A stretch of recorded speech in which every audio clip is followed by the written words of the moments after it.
Барлық мақтау мен мадақтар әлемдердің Раббысы Аллаға тән. Пайғамбарымыз Мұхаммедке саллаллаху алейхи вассалям Алланың салауаттары мен сәлемдері болсын. Бүгінгі Рахманның сыйы өте қарапайым бір амал.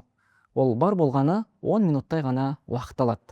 Ал біздің күндерімізде бос уақыт аз емес, бірақ осы амал Алланың алдында дәрежеңді өте жоғары көтереді. Саған өте үлкен сауап береді және Алла сені жақсы көреді. Пайғамбарымыз саллаллаху алейхи вассалям өзінің хадисінде былай дейді: "Мән қала ла илаха иллаллаху вахдаху ла шарика лаху, лахул мульк ва лахул хамда, ва хуа аля кулли шайин қадир. Фи яумин ми'ата марра канат лаху адлу ашри риқабин, ва кутибат лаху ми'ата хасана, ва мухият анху ми'ата сайи'a, ва канат лаху хирзан мин аш-шайтани яумаху хатта юмси, ва лам я'ти ахадун би афдала мимма жа'a бихи илля раджулун амиля аксара минху." Бұхари мен Муслимде келген керемет 3-ші хадис. Мағынасы: кім бір күннің ішінде Алладан басқа құдай жоқ, ол жалғыз серігі жоқ, билік те оған тән, мадақ та оған тән, ол барлық нәрсеге құдіретті деп 100 рет айтса, 10 құл азат еткендей сауап алады, оған 100 сауап жазылады, одан 100 күнәсі өшіріледі, ол күні бойы шайтаннан қорғайтын қорған болады, және бұл амалды жасаған адамнан артық амал жасаған ешкім болмайды. Тек осы зікірді одан да көп айтқан адам ғана артық болуы мүмкін деген хадис. Хадистің мәні: кімде-кім осы зікірді ла илаха иллаллаху вахдаху ла шарика ла, лахул мульк ва лахул хамда, ва хуа аля кулли шайин қадир деп күніне 100 рет айтса, бұл шамамен 10 минут қана уақыт алады. Сен оны жолда келе жатып, көлікте отырып, қоғамдық көлікте, жаяу жүргенде, ұйықтар алдында, төсекте жатып та айта аласың. Енді осы сыйдың көлеміне назар аударып қараш. Біріншіден, 10 құл азат еткендей сауап. Ғалымдардың кейбірі бүгінгі өлшеммен айтқанда, жобамен бір құлдың құны шамамен 200 мың теңге деп есептесе, онда бұл 2 миллион теңгені Алла жолында жұмсағандай сауап. Екіншіден, 100 сауап жазылады. Үшіншіден, 100 күнәң өшіріледі. Төртіншіден, күні бойы шайтаннан қорғайтын қамал болады. Бесіншіден, бұл амалмен ешкім сені басып озбайды.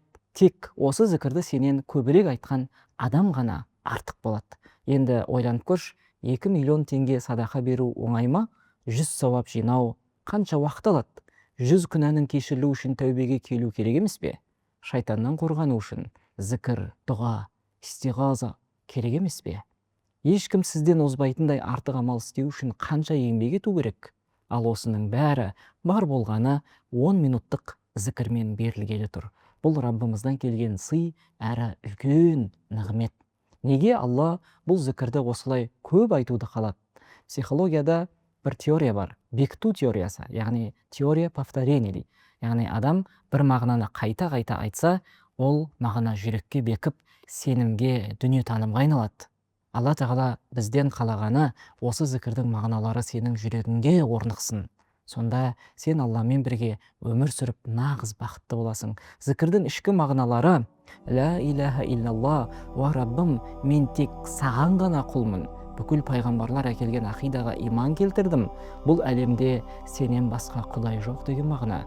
Вахдаху ла шарика лаху, сен жалғызсың, сенің серігің жоқ. Лахул мульку, бұл дүние сенің мүлкің, жаратқан да, иелік еткен де, ризық берген де сенсің. Ва лахул хамду, саған мадақ, жаратқаның үшін, қамқорлығың үшін, күн сайын жеткілікті ризық бергенің үшін. Ва хуа аля кулли шайин қадир, сен абсолютты құдірет иесісің. Саған тәуекел етсем, сен жеткізесің, саған жүгінсем, сен қорғайсың, сұрасам, сен бересің. Осы мағыналар мүміннің бүкіл сенімінің өзегі. Сондықтан Алла қалайды: сен осы зікірді күніне 100 рет айт. Сонда сен осы ақидамен өмір сүресің, осы сеніммен тыныстайсың.